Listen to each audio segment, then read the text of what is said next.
Señoras y señores, buenas noches desde Parque del Río, entre Vélez y Torre del Mar. Ya saben, hasta las 10 de la noche hoy quiero hablarles de educación y, si puede ser, de buena educación. Nombre completo. Salvador Soriano Pérez. Nacimiento. Betúnser, Valencia, 1943. Formación. Licenciado en Filosofía y Letras por la Universidad de Valencia. Cargo actual. Secretario de la Fundación María Zambrano. Salvador Soriano, buenas noches. Muy buenas noches. Presidente del PSOE de Vélez. Sí. Secretario de la Fundación María Zambrano. También. Pero sobre todo maestro. Sí. Sobre todo maestro. Siempre queda algo, vamos. Ahora no estoy ejerciéndolo, pero vamos, eso es innato, casi ya. Además de maestro en su posición de compromiso público, habiendo sido concejal de Cultura del Ayuntamiento, ahora presidente del partido en Vélez, tiene la capacidad de poder tener una enorme capacidad, valga la redundancia, de observación. ¿Quiénes han cambiado más? ¿Los niños o los maestros? ¿Los docentes o los alumnos? Yo creo que ninguno de los dos, demasiado. Lo que han cambiado mucho son las familias, son los padres. Es decir, que aquí el problema de la educación es un problema muy complejo. A veces son bandadas, pendulazos que se van dando. Y el colegio, el centro, el instituto son reflejos de la sociedad que tenemos. Hay diríamos, una dejación, hemos pasado de la familia autoritaria a la familia hipertolerante, y diríamos que prácticamente los adolescentes imponen su ley dentro de los hogares, en una gran parte, no vamos a decir en todos, ¿no?, pero sí en gran parte. Y eso genera pues una actitud que luego la plasman en el aula, en el centro, y hacen la vida difícil a los profesores, que ese es uno de los grandes problemas. No obstante, los niños han cambiado también, como la sociedad ha cambiado, y tienen otra perspectiva, otra alternativa, y bueno, no es como cuando nosotros dábamos clases del BUP, famoso BUP, ¿no?, donde los niños venían ya con una intencionalidad de hacer el bachillerato para ir luego a la universidad. Entonces ahí teníamos chavales y chavalas que iban a aprender realmente, sin que fuera obligatorio, porque ya no era obligatoria la enseñanza, ese tipo de enseñanza. Ahora es obligatoria, y entonces te puedes encontrar con chavales que te dicen me quedan 2 meses para cumplir los 16 años y ahí te quedas, ¿no? Y entonces ya cambia mucho la actitud del alumno en el aula a como eran antes a esas mismas edades, ¿no? ¿Y hasta dónde tienen responsabilidad las autoridades educativas en esto? La clase política. Bueno, yo creo que hemos estado dando muchos bandazos ahora se quiere cerrar, ¿no?, con un gran pacto para que la educación no sea, diríamos, del gobierno de turno, ¿no?, y que las leyes educativas no tengan que estar en función de la ideología del partido que está gobernando en el país, ¿no? Y ese sí va a ser un buen acuerdo si se llega a él, ¿no? Ahí no hay demasiada, aunque aparentemente hay una gran diferencia, no hay una gran diferencia. Yo creo que la LOCSE ya marcó cuáles iban a ser los derroteros que deberían de usarse, ¿no? Por ejemplo, hacer mucho hincapié en los derechos humanos, que el niño aprenda, y lo mismo que ahora esta asignatura tan diríamos, vapuleada por todo eso de educación para la ciudadanía. Educación para la ciudadanía es que necesitamos ciudadanos, es que si no, no hacemos ciudadanos, y si no hacemos ciudadanos, no hacemos una sociedad democrática, inteligente, con ganas de trabajar, con ganas de hacer cosas, ¿no?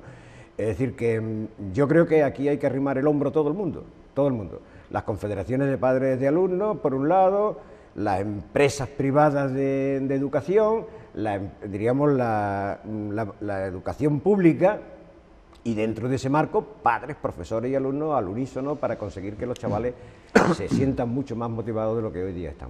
Sobre educación para la ciudadanía le invito otro día y hablamos de ello, porque bien, estando sí, básicamente de acuerdo con su planteamiento, habría algunas sombras de la asignatura que sería estupendo poderlas debatir. Pero permítame que hoy no nos centremos en ese asunto, sino abrir un poquito más el telescopio, ¿no? Decía María Zambrano, el hombre no es solo razón. La educación no solo debe ser matemáticas, gramática, lengua, debería ser algo más que eso. Claro, mucho más. Es decir, que yo creo que una de las claves por las que debe de funcionar la educación es llegar a esa empatía entre profesor-alumno, que es fundamental. Es decir, donde entra en juego no solamente el conocimiento que pueda adquirir un alumno, sino simplemente la relación emotiva que hay entre alumno y profesor en cuanto al impartir conocimientos. Conocimientos se pueden conseguir hoy en cualquier parte. Entonces, cuando se hace tanto hincapié en que hay que sacar cabecitas cuadradas, grandes, no, mire usted, no, que ese no es el hombre. Y lo decía ya María Zambrano, el hombre no es solamente razón.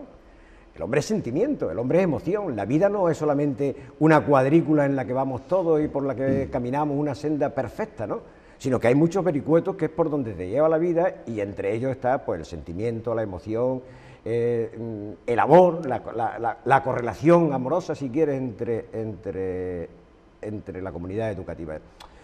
Es muy importante que eso no se pierda de vista. Es decir, ya María Zambrano lo puso hace muchísimos años, ¿no? Tiene un pequeño librito maravilloso que yo le recomendaré a todo el mundo, que es como una conferencia en 20 folios, en el que habla de la vocación del maestro, la vocación de maestro, que va dirigida a maestros, a padres y alumnos. Magnífico, con unos parámetros donde juega un papel muy importante la inteligencia, la razón, pero también un papel muy importante en la emotividad, el sentimiento, lo que constituye el hombre completo, no solamente razón, ¿no? Entonces, muy bueno. Salvador, ¿el acoso escolar ha existido siempre, solo que ahora lo conocemos más porque hay más medios de comunicación, o ahora hay más acoso escolar? Hombre, acoso escolar propiamente dicho, tal y como hoy lo conocemos, a veces ha existido. Bueno, todos hemos estado en una clase donde algún niño le ha tirado a otro, pero ese acoso un poco ya retorcido que se ve ahora no es un acoso que anteriormente se haya dado con mucha frecuencia. Se han podido dar casos esporádicos, ¿no? Pero no con la frecuencia que hay ahora, ¿no? Tampoco es tanto. Muchas veces los medios de comunicación tienen la virtud, llamémosle así ahora, de poner un caso concreto y parecer que esa es la globalidad, es decir, de un caso particular hacerlo general, ¿no?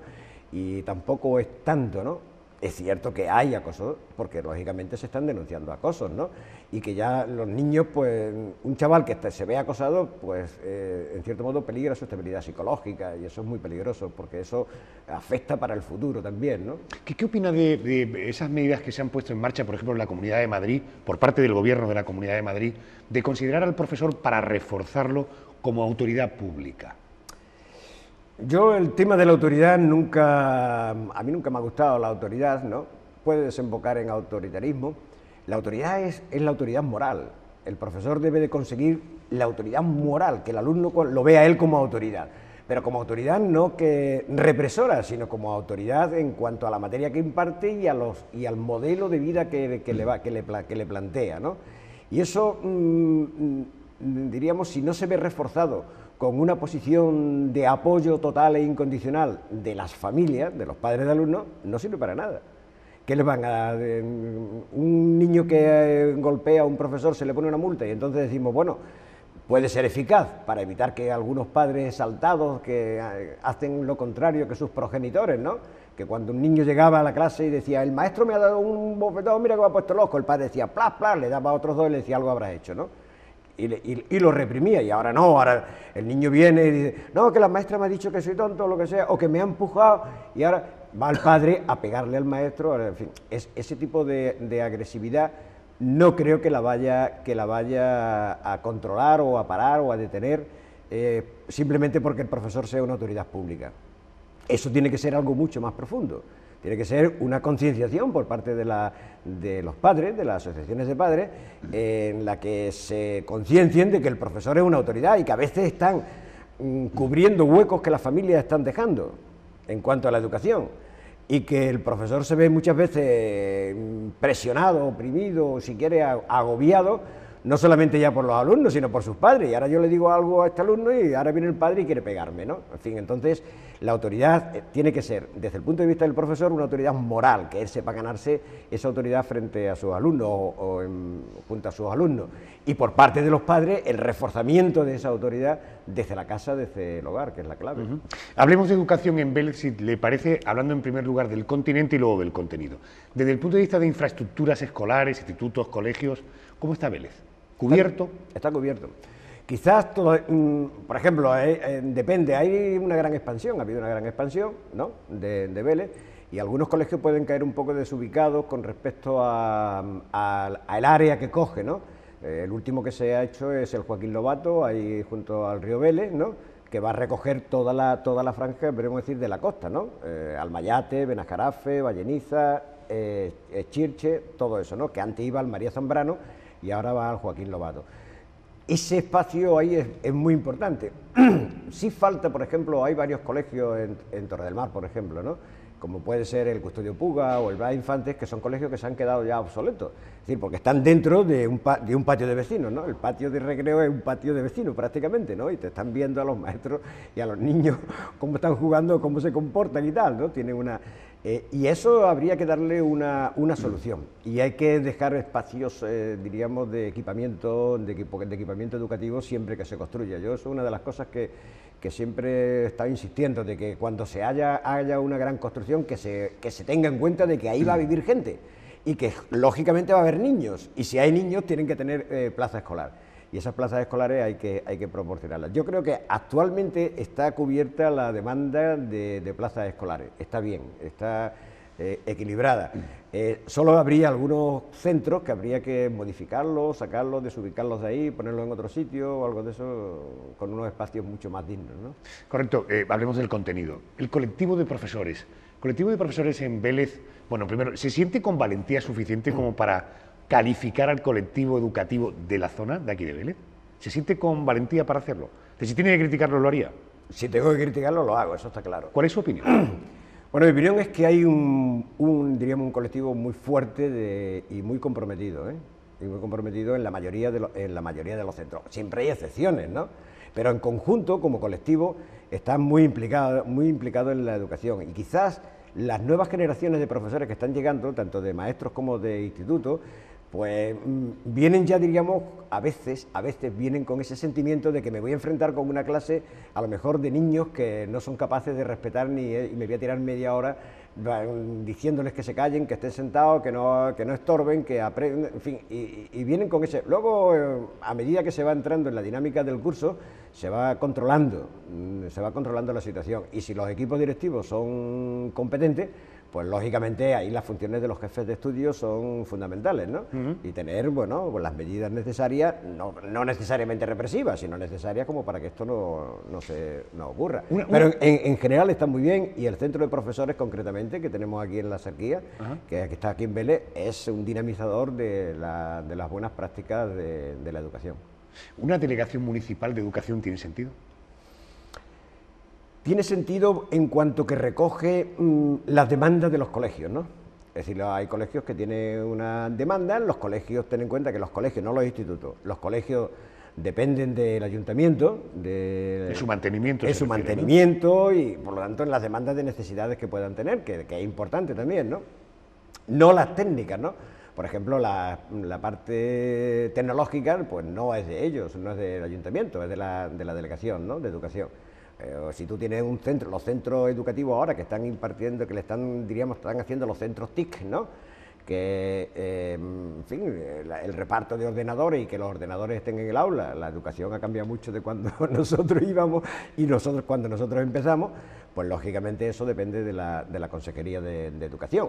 En cuanto al mantenimiento, pues sí es importante, porque el concejal de Educación es un poco el puente entre los diferentes colegios, los diferentes claustros, con el ayuntamiento, ¿no?, con el equipo de gobierno, que es el que tiene que poner el dinero necesario, pues, para que aquello tenga unos servicios en condiciones, los patios de recreo sean adecuados, los instrumentos que utilizan los niños para diversión sean los homologados, en fin, toda esa serie de cosas. Correcto. Tiene importancia. Dejamos la educación por hoy. El próximo día me gustaría que habláramos de la Fundación María Zambrano, creo que merece la pena, sí, pero no me quiero marchar sin hacerle la pregunta pues que daría cualquier periodista a Salvador Soriano.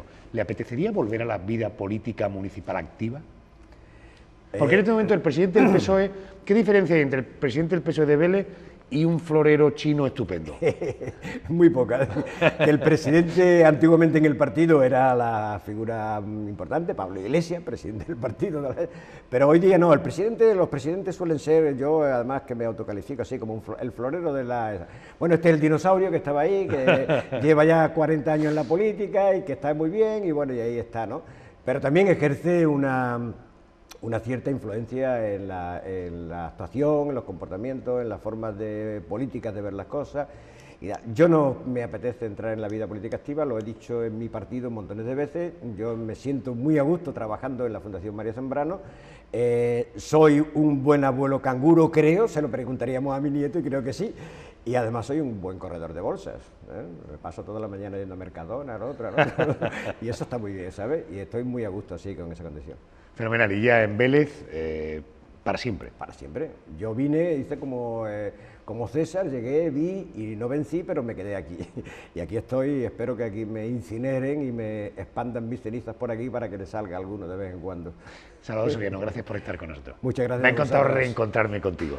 Igualmente, gracias. Que hacía muchos años. Gracias. Y a ustedes gracias por su atención. Recuerden, desde Parque del Río, entre Vélez y Torre del Mar, recuerden que tenemos una cita cada noche juntos para llegar a las 10 de la noche.